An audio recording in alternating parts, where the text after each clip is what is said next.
तो नमस्कार दोस्तों, स्वागत है आपका अपने अपने यूट्यूब चैनल इलेक्ट्रिकल क्रैकर्स के अंदर। आज हम पढ़ेंगे ब्रीफ हिस्ट्री ऑफ यूपीपीसीएल यानी Uttar Pradesh power corporation limited की ब्रीफ हिस्ट्री क्या है। ठीक है, किस तरीके से कॉर्पोरेशन बना और क्या जरूरत पड़ गई थी कॉर्पोरेशन को बनाने की और क्या था ये पहले। ठीक है, तो आज हम हिस्ट्री के बारे में जानने वाले हैं, यानी इतिहास के बारे में जानने वाले हैं। और किसी भी चीज के इतिहास के बारे में अगर आप जानते हैं तो फिर आपको बहुत सारी चीजें पता चलती हैं और इंटरेस्ट भी पैदा होता है। ठीक है, तो आज हम जरा जानते हैं कि हिस्ट्री ऑफ यूपीपीसीएल क्या है, what is the brief history of the UPPCL. और हिस्ट्री ब्रीफ तो नहीं कहेंगे, मतलब काफी डेप्थ में ही बताऊंगा अच्छे से। ठीक है, तो सबसे पहले क्या होता था, 2000 में चलते हैं। सन 2000 में स्टेट इलेक्ट्रिसिटी बोर्ड हुआ करते थे।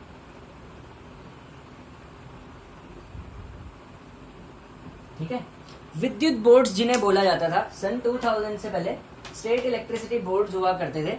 इन्हें क्या बोला जाता था, विद्युत बोर्ड्स, विद्युत बोर्ड या फिर विद्युत विभाग भी बोला जाता था।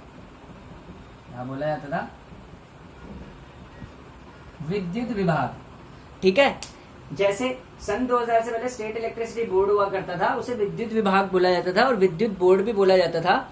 और इसका नाम होता था यूपीएसईबी। ठीक है, यूपीएसईबी इसका नाम हुआ करता था। ठीक है, सन 2000 से पहले उत्तराखंड और यूपी एक ही स्टेट था। जैसे UK plus UP equal to UP था, यानी यूपी उत्तराखंड प्लस यूपी का कॉम्बिनेशन था। तो पूरा उत्तराखंड तक और प्लस यूपी तक एक ही स्टेट इलेक्ट्रिसिटी बोर्ड हुआ करता था, उसको बोलते थे यूपीएसईबी। ठीक है, यानी Uttar Pradesh state electricity board. सन 2000 में उत्तराखंड अलग हो गया यूपी से, ये एक इंडिपेंडेंट स्टेट बन गया। ठीक है, उत्तराखंड। ठीक है, और यूपी अलग रह गया। अब सन 14 जनवरी 2000 से 14 जनवरी 2000 से यूपी स्टेट इलेक्ट्रिसिटी बोर्ड का यानी यूपीएसईबी का अनबंडलिंग करना स्टार्ट हो गया। ठीक है, अनबंडल्ड कर दिया गया इसको, क्योंकि ये बहुत बड़ा स्टेट था। अब इतने बड़े स्टेट की ट्रांसमिशन, डिस्ट्रीब्यूशन और जनरेशन को सिर्फ यूपीएसईबी ही ऑपरेट करता था। ठीक है, और जब उत्तराखंड साथ में था तब तो और बड़ा था और तब भी यही ऑपरेट करता था। फिर सन 2000 में उत्तराखंड अलग हो गया यूपी से, देन यहाँ पे यूपी स्टेट इलेक्ट्रिसिटी बोर्ड बच गया। अब ये यूपी स्टेट इलेक्ट्रिसिटी बोर्ड जो है, तब भी यूपी इतना बड़ा था, उत्तराखंड के अलग होने के बाद भी ये इतना बड़ा स्टेट है कि इसकी जनरेशन, ट्रांसमिशन और डिस्ट्रीब्यूशन कैपेबिलिटी को सिर्फ इसी को हैंडल करनी पड़ती थी। और इसको हैंडल करना बहुत मुश्किल था, क्योंकि एक एंटिटी जब जेनको, ट्रांसको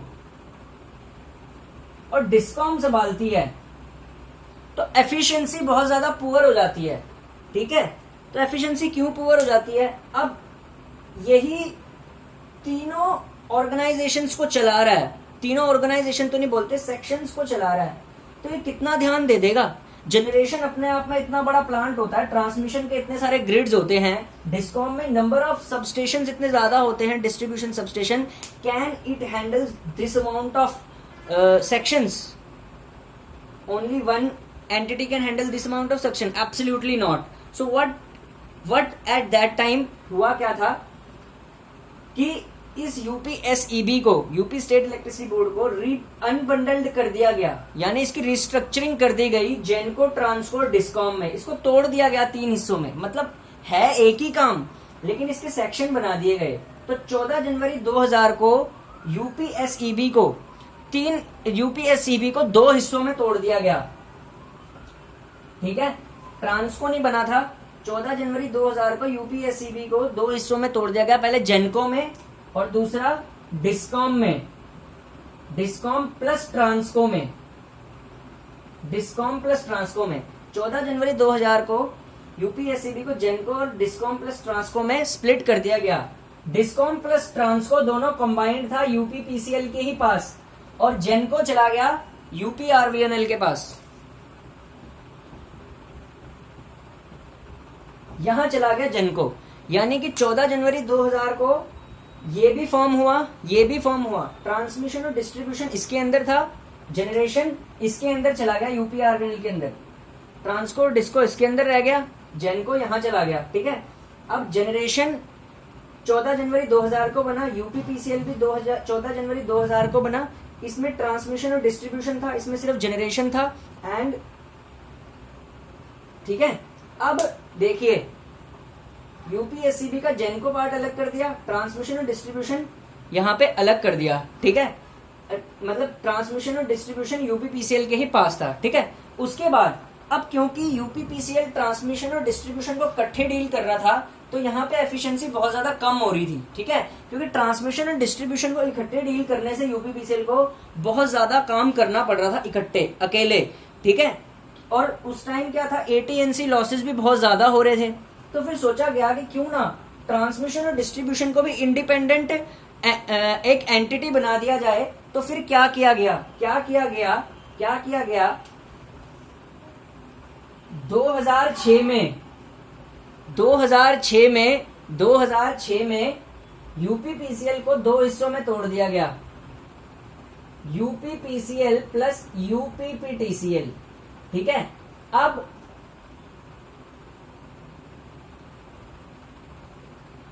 अब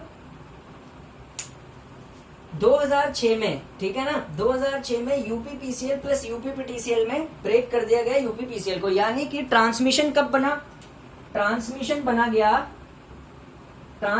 बना 2006 में।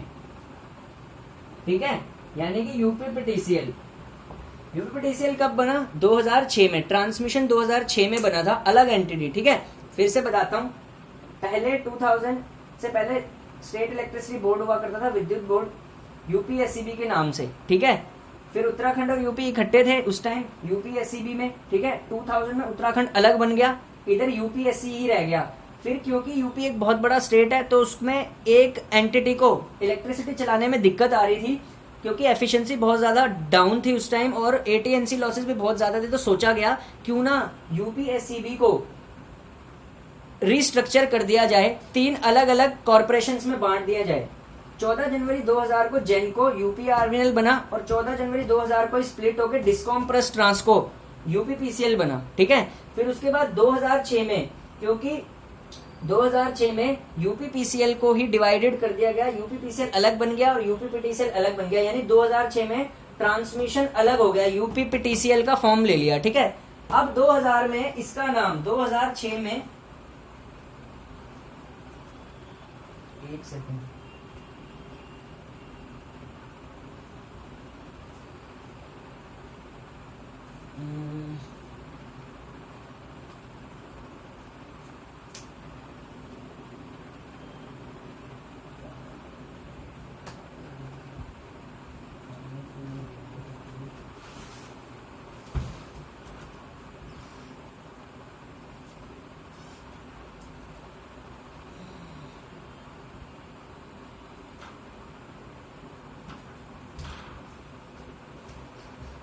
गर्मी लग गई थी भाई, पानी पीने गया हुआ था, बड़ी अच्छी स्टोरी चल रही थी। 2006 में ट्रांसमिशन अलग हो गया और यूपीपीसीएल अलग हो गया। ठीक है, अब 2006 में जब यूपीपीटीसीएल बना था ना, तो इसका नाम यूपीपीटीसीएल नहीं था, एक और नई बात। ठीक है,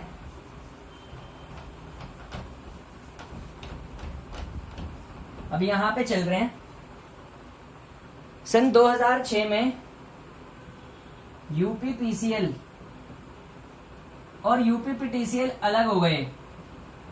ठीक है, यूपीपीटीसीएल की डेट थी बनने की 2006 में। ठीक है, लेकिन इसका नाम यूपीपीटीसीएल नहीं था, इसका नाम था उत्तर प्रदेश विद्युत व्यापार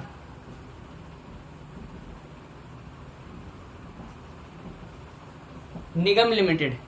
यूपीपीटीसीएल को उत्तर प्रदेश विद्युत व्यापार निगम लिमिटेड के नाम से जाना जाता था, यूपीपीटीसीएल को पहले 2006 में। ठीक है, फिर 2009 में इसका नाम बदलकर यूपीपीटीसीएल कर दिया गया, ट्रांसको में इसी का नाम बदलकर यूपीपीटीसीएल कर दिया गया 2009 में, ठीक है। और यूपीपीसीएल जब बना था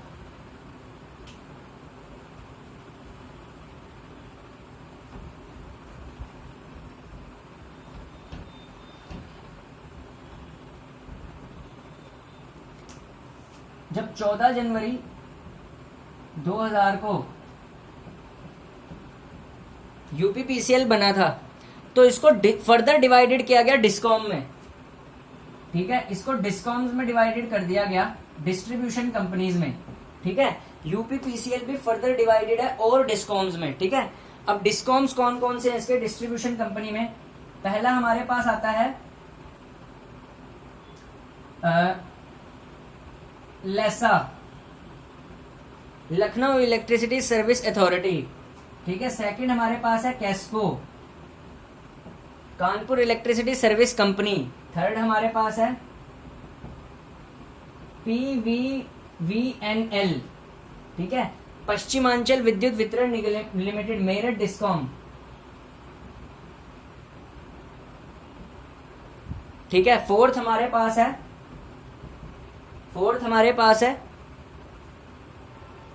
PUVVNL, यह पूर्वांचल यानी कि वाराणसी डिस्कॉम। नेक्स्ट जो है MVVNL यानी कि मध्यांचल विद्युत वितरण निगम लिमिटेड, ठीक है। सिक्स्थ है हमारे पास